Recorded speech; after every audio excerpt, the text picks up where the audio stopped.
hitting them with a little 4-piece combo. 4 new games at once. One of my favorite publishers, shop favorite publisher especially, CMYK, who publishes Monikers, Wavelength, Fuzzies, Spots, Quacks of Quedlinburg, and like one more I think I'm forgetting, has published the Magenta Series. Yes, because it's Magenta. I should introduce myself. I'm Steven. I own and operate House Rules Games, which is a small local game store in Dallas, Texas. 4 new games have come out at once, which is a bit abnormal, and like usually I don't like that, but it's a lot of fun. It makes a great display, and also they'll spine up together like a bookcase series. We're gonna do it like you're in my shop and you just said, hey, what are those about? We're gonna do that. Fives is a trick-taking game where you're trying to reach a sum of 25 with the cards that you win. You can also play any card face down as a 5. Yeah. So it's almost like blackjack where you're trying to hit a certain threshold, and as you get closer to that threshold, you kind of need to pull back, but as you're lower, you need to push. So it changes the relative value of the numbers that you'd like to win or lose. If you like hearts or spades, it's good. 3 to 4 players. Duos, you're gonna play in teams, it's for 4 to 6 players, and you're passing each other cards to make sets, basically, and the rules will explain sort of what you want and what scores, but you're passing cards between you and your partner, trying to do that better than the other partners, basically. Fruit Fight.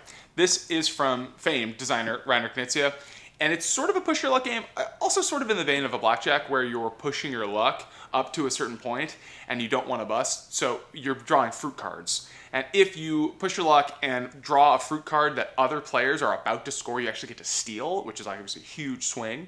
But if you draw a fruit card that you already have, you bust. Figment. I just got to play this like a couple nights ago, and it is so hard. Oh my god. Okay, so see those cards on the back? Oh, there's a price tag. Sorry. Well, they're $24.99. So there's a bunch of cards with like crazy, like very 80s or 90s, like crazy geometric patterns with all different colors. You'll place cards in a row, and you will be tasked with ordering them from highest to lowest surface area covered by a given color. So you'll look at 2 of these different cards and you'll have to say, okay, does this have more green on it or does this have more green on it? And the answers are on the back. The percentage of the surface area that are covered are on the back of the card. So at the very end, you'll flip it over and you'll reveal. Like this, for example. Like this, how much green? What percentage of the surface area of that is green? You know? And then you'll compare it to some other crazy thing. Like how much green is in that? Hard to tell. You'll look at cards and go, what the fuck? How is there 36% red on this card? I can't even grasp that makes sense. It's like a board game based around color optical illusions. It's fun. It's a really, really fun experience. So the games themselves are cool. They're exciting. They're all fairly straightforward and simple. I mean, what they're going for, what they've stated they're going for with the Magenta series is like a classic series of games that anybody can pick up and play, like a hobbyist would like, but also a person who's really not into the board game hobby could enjoy. A lot of people have played hearts or spades or blackjack, for example, and so getting into these has a much lower barrier because you go, oh, I kind of understand the concepts, and this is just like a little modern twist, which is good. Like, should you get all of them? Perhaps. And like, are we running a bundle deal on the website? Yes. If you buy all of them, you'll get 20% off. This video is sponsored by House Rules Games. If I personally got one, I would get Figment just because it's the most unique. I have a lot of trick-taking games, right? I have a lot of sort of push-your-luck card games. So I would get Figment, but also I would probably just get all of them. They numbered the spines so that you have to. Like, are you really gonna buy these 2? Get 1 and 3? Are you gonna do that? Are you gonna get 1 and 3, or are you gonna get 1, 2, 3, 4? Yeah, I'm gonna get 1, 2, 3, 4. Honestly though, I think these are great products for anyone. A dedicated hobbyist is gonna enjoy these. Person who's just getting into board games and has only played Uno will like these, and I would genuinely recommend them to those types of people because they're simple card games. You can take them home, you can learn them pretty quick, you can play them pretty quick, and you go, dang, that's cool. And the fun, I will say, the nice thing about a series is that it's easy enough for me to say, okay, you know, get 1. Can I get the glare off these? Yeah. Go home, get 1, go home, play it, and if you enjoy it, you've got 3 more games sitting here waiting for you. Now they're all different, but it's something to look forward to. So, oh, let me try the next one in the series. Let me try the next one in the series. Implicitly, when you do this as a publisher, you go, oh, it's a series.